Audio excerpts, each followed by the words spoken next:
Hello student, so এইকেইটা হৈছে আমাৰ ডাউট কুৱেশ্যন। চ' মই ইয়াৰ পৰা ষ্টাৰ্ট কৰিছোঁ। ইয়াতে তোমাৰ পৰিমিতিৰ এইটো অনুশীলনীত এইটো 5 নম্বৰ ডাউট। 5 নম্বৰ ডাউটত কি কৈছে যে এটা বৰ্গকৰ্ণ যদি 54 চেণ্টিমিটাৰ হয় তেনেহ'লে ইয়াৰ কালি কিমান হ'ব? চ' এইটো একচুৱেলি কুৱেশ্যনত ভুল আছে। এইটো 54 নহয়, 54 নহয়, 5.4 হে হয়। ঠিক আছে, 54 হ'লে অংকটো নিমিলিব, 5.4 হ'ব লাগিব, তেতিয়াহে অংক মিলিব তোমাৰ। চ' 5 নম্বৰটো যদি 5.4 ধৰি কৰা অংক আহি যাব। চ' কৰ্ণ দিয়া আছে, কালি ওলাব লাগে। আমি ডাইৰেক্ট কৰ্ণৰ পৰা কালি ওলাব নোৱাৰো। চ' আগতে আমি ইয়াতে তোমাৰ বৰ্গৰ কৰ্ণ দিয়া আছিলে 5.4 চেণ্টিমিটাৰ, 54 লিখিলে নহ'ব। চ' কৰ্ণৰ পৰা প্ৰথমে বাহু ওলাই লোৱা, তাৰপিছত বাহুৰ পৰা আমি কালি ওলাই দিওঁ। চ' তোমাৰ কৰ্ণ সমান সমান আছিলে বৰ্গমূল 2 পূৰণ বাহু। চ' ইয়াৰ পৰা আমাৰ বাহুৰ দৈৰ্ঘ্য ওলাই আহিব। কৰ্ণৰ মানটো যদি বহাই দিওঁ 5.4 সমান সমান বৰ্গমূল 2 পূৰণ বাহু। এতিয়া বাহু কি হ'ব? তোমাৰ বৰ্গমূল 2 বাওঁফালে লৈ আহা, হৰণ হৈ যাব বাওঁফালে আহিলে, কাৰণ সোঁফালে পূৰণ হৈ আছিলে। 5.4 হৰণ বৰ্গমূল 2 সমান সমান তোমাৰ বাহু। চ' এইটোৱে আমাৰ বাহু হৈ যাব, 5.4 হৰণ বৰ্গমূল 2। এতিয়া কালি কি হ'ব? কালিৰ ফৰ্মুলাটো লিখিবা। কালি সমান সমান তোমাৰ বাহুৰ বৰ্গ। এতিয়া বাহুক লৈ পেলাই বৰ্গ কৰি দিলেই হ'ব।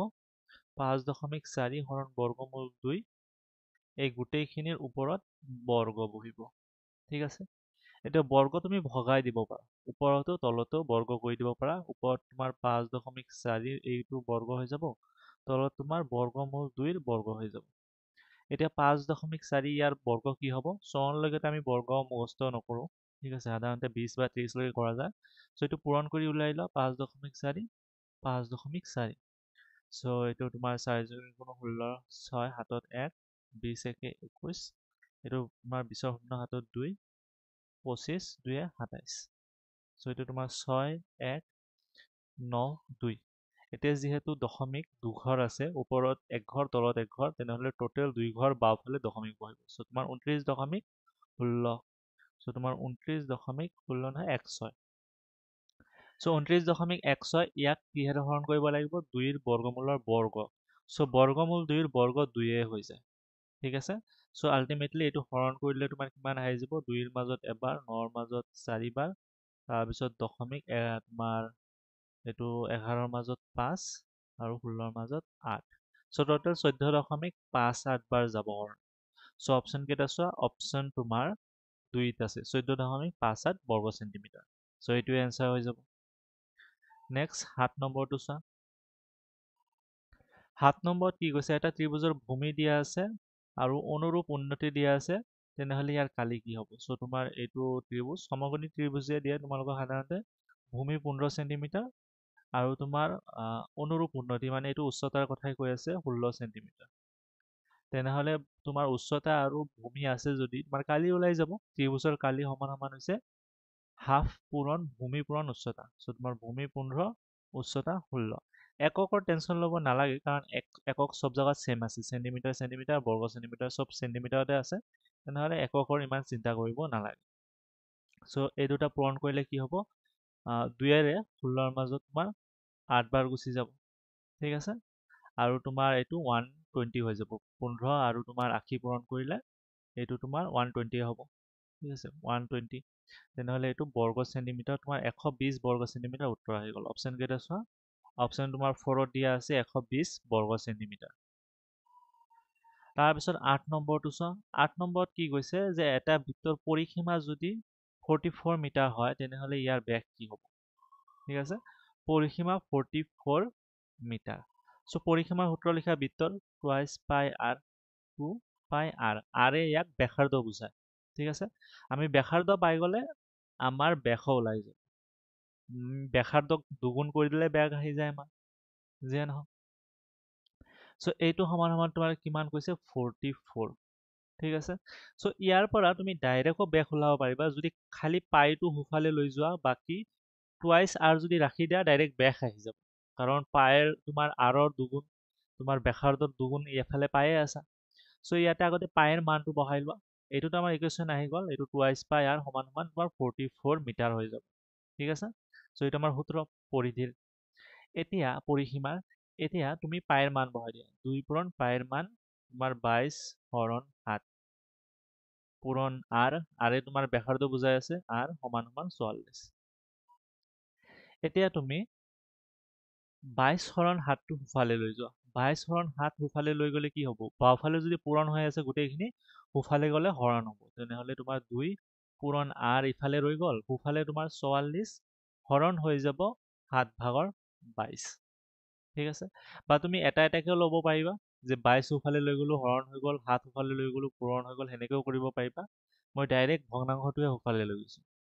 চ' এইটো যেতিয়া হৰণটো যেতিয়া পূৰণ কৰাবা, 44 পূৰণ কৰিবা যিটো, তেতিয়াহ'লে সোঁফালৰ সংখ্যাটো প্ৰতিক্ৰম হৈ যায়। চ' 7/22ৰ প্ৰতিক্ৰম 22/7, আৰু বাওঁফালটো টুৱাইচ r আছে। টুৱাইচ r মানে তোমাৰ বেস, r মানে ব্যাসাৰ্ধ, টুৱাইচ r মানে বেস। চ' এইটো ডাইৰেক্ট বেস আহিব তোমাৰ। এতিয়া সোঁফালে অংকটো কৰি দিয়া। 11 দি 44ৰ মাজত 4 বাৰ, 22ৰ মাজত 2 বাৰ, 2ৰে 4ৰ মাজত 2 বাৰ, 2 7 গুণ 14। চ' 14 তোমাৰ মিটাৰ হৈ যাব বেস। এইটো অপশ্যন 2, 14 মিটাৰ হৈ যাব। নেক্সট 9 নম্বৰটো চোৱা। 9 নম্বৰত কৈছে 6.3 চেণ্টিমিটাৰ জোখৰ বাহু বিশিষ্ট এটা বৰ্গক্ষেত্ৰৰ কালি আৰু পৰিসীমা। চ' তোমাৰ বৰ্গ এইটো আছে, বাহু কিমানৰ? 6.3 চেণ্টিমিটাৰ। এতিয়া ইয়াৰ কালিও ওলাব লাগে, পৰিসীমা ওলাব লাগে। চ' ওলাই দিয়া। ফৰ্মুলাটো আমাক দিয়াই গৈছে। ফৰ্মুলা আছে, কালি আছে বাহুৰ বৰ্গ। কালি সমান সমান বাহুৰ বৰ্গ মানে 6.3 বৰ্গ। এতিয়া 6.3 বৰ্গ কেনেকে হ'ব? চ' এইটোতো আমি বৰ্গ নাজানো, সেইটো বৰ্গ ওলাই ল'ব লাগিব। 6.3 পূৰণ 6.3 কৰি দিয়া। এই দুটা পূৰণ কৰিলে তোমাৰ এইটো 9, 18, আৰু এইটো তোমাৰ 18, 8, 7 1, 34 1, 37। চ' এইটো তোমাৰ 9, 16 6, 7 1, 8 1 9, আৰু 3। আৰু দশমিক কেইঘৰ বাওঁফালে হ'ব? ওপৰত টোটেল কেইঘৰৰ দশমিক আছে? এক ঘৰ দশমিক ইয়াতে, এক ঘৰ ইয়াতে, 2 ঘৰ বাওঁফালে দশমিক দি দিয়া। চ' 39.69, এইটো তোমাৰ কালি আহি যাব। 39.69 এইটো বৰ্গ চেণ্টিমিটাৰত কালি আহি যাব। ঠিক আছে? চ' 39 এতিয়া বাকীখিনি ওলোৱাৰ দৰকাৰ নাই। তুমি ভাবিব পাৰা যে এতিয়া আকৌ পৰিসীমা ওলাব লাগিব, সেইখিনি ওলোৱাৰ দৰকাৰ নাই এই কুৱেশ্যনত। কিয়?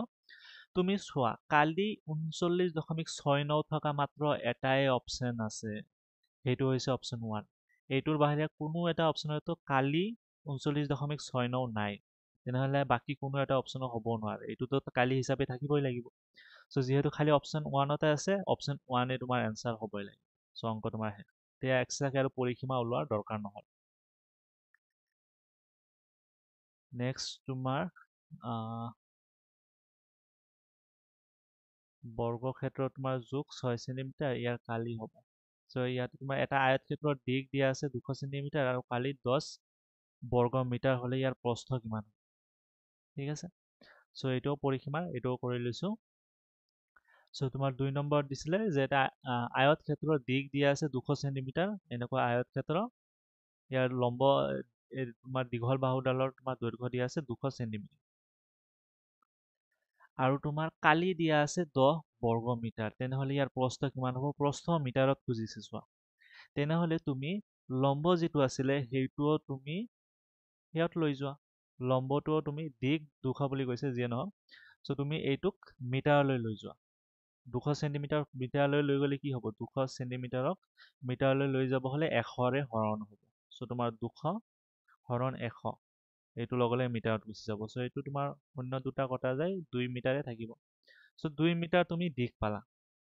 এতিয়া প্ৰস্থ আমি নাজানো, ধৰি ল'লো যে আমাৰ প্ৰস্থ বি প্ৰস্থ বুলি ধৰি ল'লো।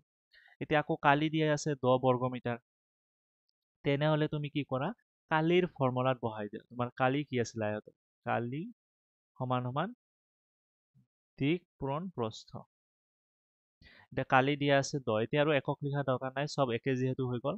চ' কালি 10, দিশ তোমাৰ 2 মিটাৰ পালা, পূৰণ প্ৰস্থ তুমি বি বুলি ধৰিছিলা, বা প্ৰস্থ বুলিও লিখি থৈ দিব পাৰা, কোনো অসুবিধা নাই। কিবা এটা আখৰ ধৰিলে অংক কৰাত ইজি হয়, বাৰে বাৰে লিখাৰ যিহেতু দৰকাৰ হ'ব, তুমি বাৰে বাৰে প্ৰস্থ লিখি থাকিলে বেছি সময় যাব।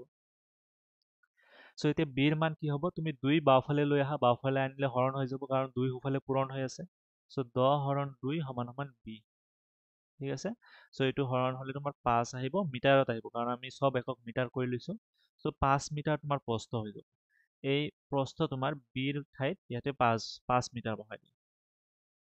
এইটো 5 মিটাৰ হ'ব। এতিয়া ভাবিব পাৰা দীঘহে আমাৰ দেখোন ছুটি হৈ গ'ল, প্ৰস্থ ডাঙৰ হৈ গ'ল। এইটো যি আহে আহক, আমাৰ কোনো সেইটো লেনদেন নাই। আমাক যিটো ওলাব দিছে আমি ওলাই দিছোঁ। প্ৰস্থ 5 মিটাৰ মান ওলাইছে, এইটোৱে তোমাৰ উত্তৰ হ'ব, অপশ্যন বি হৈ যাব। নেক্সট, এই ডাউটৰ পেপাৰটো অলৰেডি ভিডিঅ' আপলোড কৰি দিয়া গৈছে। যিবিলাক তোমালোকৰ শতাংশৰ আছিলে সেইবিলাক চব আপলোড কৰি দিয়া গৈছে। তাৰপিছত তোমাৰ ভৰ দৈৰ্ঘ্য সময় সেইটো আপলোড কৰি দিয়া গৈছে। এই কুৱেশ্যন পেপাৰৰ এইটো চোৱা, 69 নম্বৰটো চোৱা। কি দিছে তোমাৰ 400, ইয়াতে ভালদৰে উঠা নাই ফটো, তথাপিও মই অনুমান কৰি বহাইছোঁ। 418 আছে, 200 তোমাৰ 10 আছে, 100 তোমাৰ 105 আছে, এইটো 10, 106 আছে, কমা তোমাৰ 54 আছে, so on। এতিয়া লাষ্টৰ ঘৰত কি বহিব? এইটো তোমাৰ শ্ৰেণীৰ পৰা আহিছে। শ্ৰেণীৰ কুৱেশ্যন বিলাক আজিকালি নাহে, তথাপিও পঠাইছে ডাউট হিচাপে, চ' এইটো কৰাই দিছোঁ। শ্ৰেণীৰ কুৱেশ্যন বিলাক কেনেকুৱা, তুমি চাব লাগে যে পেটাৰ্ণটো কি আহিছে, এটাৰ পিছত আনটো টাৰ্ম যে পদ যে আহি আছে, এই পদৰ মাজত কানেকশ্যনটো কি, কেনেকে আহি আছে। চ' এতিয়া এটা অনুমান যে তোমাৰ এইটো আধা কৰিলে প্ৰায় ইয়াৰ সমান আহি আছে, কিন্তু একজেক্টলি সমান নাহে। 418ক যদি তুমি আধা কৰি দিয়া, এইটো তোমাৰ 209হে আহিব, 10টো নাহে। আকৌ 210ক যদি তুমি আধা কৰা, 210ক আধা কৰিলে তোমাৰ 105 আহে, 6টো নাহে। চ' পেটাৰ্ণটো কি হয়, তুমি আধা কৰি 1 যোগ কৰিব লাগে, ঠিক আছে। বাওঁফালৰ পদক আধা কৰি 1 যোগ কৰিলে সোঁফালৰ পদ আহে। চ' তুমি যেনেকুৱা 418ক 2ৰে হৰণ কৰিলা, 209 আহিলে, 1 যোগ কৰিলা, 210 আহিব, 210 আহিল। এইটো চোৱা, তোমাৰ তাৰ সোঁফালে সেই পদটো আহিলে। এতিয়া 210ক আধা কৰি 105 পালা, ইয়াৰ লগত 1 যোগ কৰা, 106 আহিব। চ' ইয়াৰ পিছৰ পদ আহিছে, এনেকে যাই আছে। তেনেহ'লে একদম লাষ্টৰ পদ ওলাব হ'লে কি কৰিবা, তুমি 54ক 2ৰে হৰণ কৰা। 54ক 2ৰে হৰণ কৰিলে তোমাৰ কেইবাৰ যাব, তোমাৰ এইটো 5ৰ মাজত 2বাৰ, 14ৰ মাজত 7 বাৰ, 27। এতিয়া 27ৰ লগত 1 যোগ কৰা, 28 আহিব। তেনেহ'লে তোমাৰ সোঁফালৰ পদটো 28 হ'ব। চ' অপশ্যন তোমাৰ 3ত 28 যেন লাগি আছে, এইটো 3 হ'ব, অপশ্যন 3 28 হৈ যাব। নেক্সট তোমাৰ এইটো আছে, তলৰ কোনটো 9ৰ সমান। চ' এনেকুৱা কুৱেশ্যন তোমালোকে কি কৰিব লাগে, 123 নম্বৰত আছে, চবকেইটা পূৰণ কৰি চাব লাগিব তুমি কোনটো 9ৰ সমান আহে।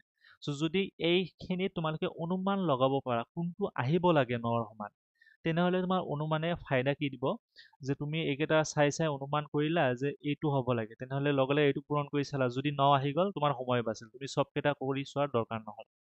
চ' অনুমান লগাব লাগিব যে কোনটো আহিব লাগে 9ৰ সমান। চ' সেইফালৰ পৰা কৰা ষ্টাৰ্ট কৰিবা, ঠিক আছে। চ' তোমাৰ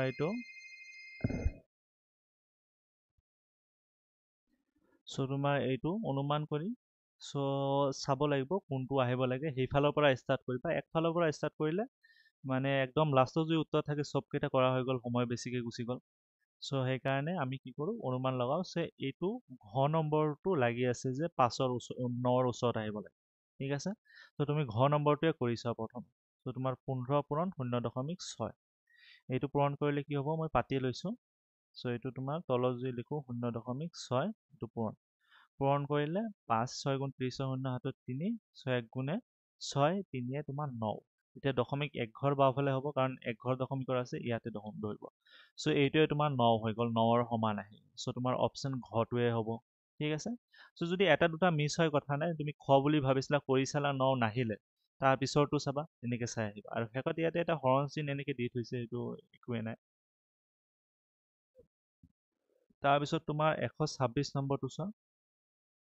126 নম্বৰত কি কৈছে যে 18 আৰু 24ৰ উময়ৰ সৈতে সাধাৰণ গুণিতক। এইটো একচুৱেলি গুণিতক নহয়, এইটো উৎপাদকহে হ'ব, ঠিক আছে। তোমাৰ 18 আৰু 24ৰ উময়ৰ সৈতে উৎপাদকহে খুজিছে, তলৰ এটাও গুণিতক নহয়, উৎপাদকহে। চ' তুমি চোৱা কোনটো সংখ্যাৰে 18 আৰু 24 দুয়োটা হৰণ হৈ যায়। 18 আৰু 24 দুয়োটা হৰণ কৰিব পৰা সংখ্যা কোনটো আছে, সেইটোৱে তোমাৰ উমৈহতীয়া উৎপাদক হৈ যাব। চ' 18 আৰু 24ক দুয়োটাক যিহেতু তোমাৰ 6ৰে হৰণ হয়, তেনেহ'লে তোমাৰ এনচাৰো 6 হৈ যাব। দুয়োটা 6ৰে হৰণ হৈ যায়, ঠিক আছে।